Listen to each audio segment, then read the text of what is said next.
Abi öncelikle hayırlı olsun. Sağ ol, Allah razı olsun. Güle güle kullan. Sağ ol, cümlemiz abi. Şimdi biz her zaman şunu savunuyoruz. Ya bu işi, solar pompa işini çok ucuza yapanlar var. Örnek vereyim. Mesela bizim 12.500 liraya kurduğumuz 2 beygir bir sistemi bugünün şartlarında adam ben 9.000 liraya kurarım diyor. Ama nasıl kuruyor? İşte malzemeden çalıyor, panelden çalıyor, sayıdan çalıyor, A kaliteden çalıyor, B grid takıyor panelleri falan, pompayı kalitesiz takıyor, Çin işi. Ondan sonra 9'a takıyor, doğru. Doğru. Sen de bu ucuzculardan birisin. O mağdur olanlardan birisi. Mağdur olanlardan Mağdur birisin. Ben sana zaten eskiden de tanıdığım için, kıyamadığım için geldim. Yine böyle başında randıman almayan sistemleri olan arkadaşlarımız olsa da yine gider düzeltiriz. Amenna, yani orada sıkıntı yok. Sen şimdi ne çektin Allah aşkına bir anlat. Şimdi biz firma yaptırdım ben bunu. Firma yaptırdım. Geçen yıl yaklaşık 1 yıl oldu. 1 yıl olmasına rağmen panelleri rüzgar attı. Panelleri kışın rüzgar attı. Rüzgar atmasına rağmen ben bu adamlara gelen arkadaş bu 2 yıl işçilik garantisi, işte 20 yıl ürün garantisi diye biz bunu yaptırdık bu malzemeyi. Evet. Güneş paneli enerji sistemini yaptırdık. Yaptıktan sonra biz bundan randıman alamadık. Peki bir dakika, rüzgar attı dedin ya. Rüzgar atmazdan önce de randımanlı çalıştı mı? Hayır alakası yok. Çalışmasına alakası yok zaten. Hani diyeceğim acaba Şimdi rüzgardan atınca mı oldu? Yok. Biz rüzgar attık. Panelde herhangi bir sakatlık, herhangi bir şey, kırılma, yarılma olmadı yani. Yani montaj hatası. Montaj yapmalarında hata olduğundan dolayı rüzgar attı kışın bunu. Evet. Biz bunu topladık panelleri. Tekrar topladık. Baharın tekrar hatta size bağlattım panelleri. Evet. Gerisi size bağlattım. Ama randıman alamadım. Nasıl randıman alamadım? Geç saat 10'da başlıyor. Akşam 5'te bitiyor.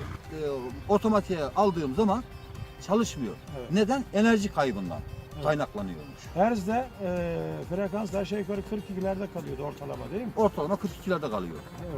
Evet. Biz bir de buna rağmen şey yaptık. Adını sen söyle, dedi ki ben ileride buna dedim 10 beygir motor atacağım dedim.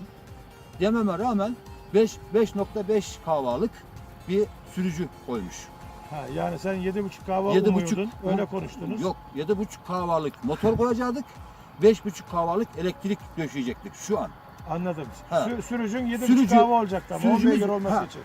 Sürücümüz 7.5 kahva olacaktı ama 7.5 kahva dememize rağmen 5.5 kahva. Biz bunun da tabii biz bunu bilinçsiz yaptırdığımız için bunun yazdığı yazı, sürücünün üzerindeki yazı üst kısımda olduğu için biz bunu göremedik. Tabii. Ben bunu neçe sonra 6 ay sonra söktüm, sürücüyü üzerine baktım, 5.5 yazıyor. Evet. Daha sonra kamera sisteminden, telefonla çektik, 5.5 çıktı. 5.5 çıktı. Evet. Ama randıman alamadım. Anladım. Yani tavsiyem şu. Yani böyle arada çabulculara kapılmasınlar, paralarını çarçur etmesinler. Tabii. Şimdi şöyle bir şey var arkadaşlar.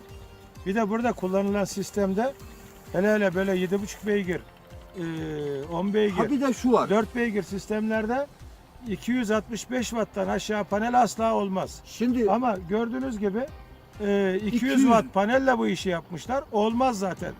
Şimdi zaten bizim derdimiz şu. Müşteri bize soruyor kaç panel koyacaksın? Biz diyoruz ki 36 panel koyacağız. 265 watt. Ama adam wattını bilmiyor. Başka bir yere soruyor. O da diyor ben de 36 koyacağım ama ondan 4.000 lira aşağı yapacağım diyor. İster istemez müşteri bu sefer o tarafa yöneliyor. Doğru. Bakın 36 tane arkada 200 wattlık panel var. Ama ne oldu? Sistem çalışmadı. Çalışmayınca biz buraya 8 adet daha panel taktık. Ve açık devre bara voltajını 675 volta zor çıkardık. 2 daha takacağız ki yükte bu sistem 600 voltu görmesi lazım yükte. Ama ne oluyor? Yükte 480 voltu görüyordu. Şu anda 575 voltlara görüyor. Bir panel daha taktığımız zaman hat başına 2 panel daha sistem düzelecek. İşte dediğimiz gibi arkadaşlar, ucuz etin suyu gara olur. Bir söz vardır. Bir sistem, bir malzeme ucuzsa vardır bir illeti, pahalıysa vardır bir hikmeti. Ucuza yönelmeyin, kalitesiz malzemelere yönelmeyin. Arkadaşımız gibi siz de usta kapı gezmeyin. Panel Doğru mu usta? Şimdi kavasını biz bilmiyorduk zaten. Bilmediğimiz için bu 200'lük paneller şu an piyasada da bulunmuyor zaten. Tabii. piyasada Bulunmadığı için şimdi ilave de yapamıyorsun. ilave de Büyütemiyorsun yapamıyorum. da. İlave de Evet, yapamıyorsun. evet. Yani tamamen burada çiftçi mağdur oluyor. Yani iki çakal yüzünden mağdur oluyor. Peki Neden? abi sen bugün herzi gördün orada. Ortalama dün baktığımızda 42 idi. Bugün hava parçalı bulutluydu. Kaç herze kadar çıktı? 50'ye kadar çıktı. He. 50'ye kadar 50'ye çıktı. kadar çıktı. 50'ye kadar Tabii çıktı. yani. Böyle çakallar yüzünden mağdur olmasın. Benim tek diyeceğim bu. Ya. İşte dediğimiz gibi Şu arkadaşlar. şu anda 2 tane de panel alacağım var. Bulamıyor paneli de. Bulamadığı için bu diyor ki işte bugün gelecek. Bir aydır bana 2 tane panel borcu var. 2 aydır böyle panel gelecek hala daha. Getir, O da getir. getiremedi daha. İnşallah Getirir, gelir. getirir. Bekliyoruz yani. Getir. 34 bin lirayı verdik, bekliyoruz yani. İşte dediğimiz gibi arkadaşlar. Çağrı Teknik Solar Enerji'yi her zaman için tercih edin. Kesmiş miyim? Yok. Çağrı Teknik Solar Enerji'yi her zaman için tercih edin. Kaliteyi yakalayın.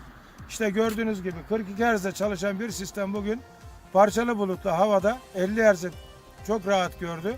Zaten videomuzun devamında da yağmurlamaları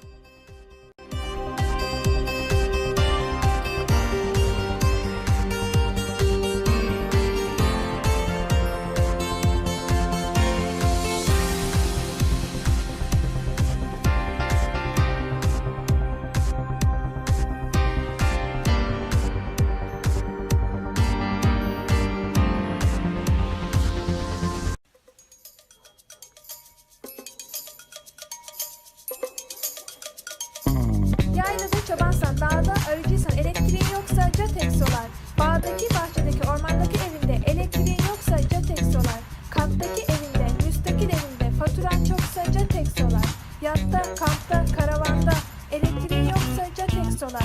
Tarlanı sulamada, bahçeni sulamada bedava su için Catek Solar. Catek Solar ile kendi elektriğinizi üretmek artık çok kolay. Her türlü elektrik ihtiyacınıza uygun solar sistemler ve malzemelerin en kalitelisini en uygun fiyata www.cateksolar.com sitemizden bulabilirsiniz.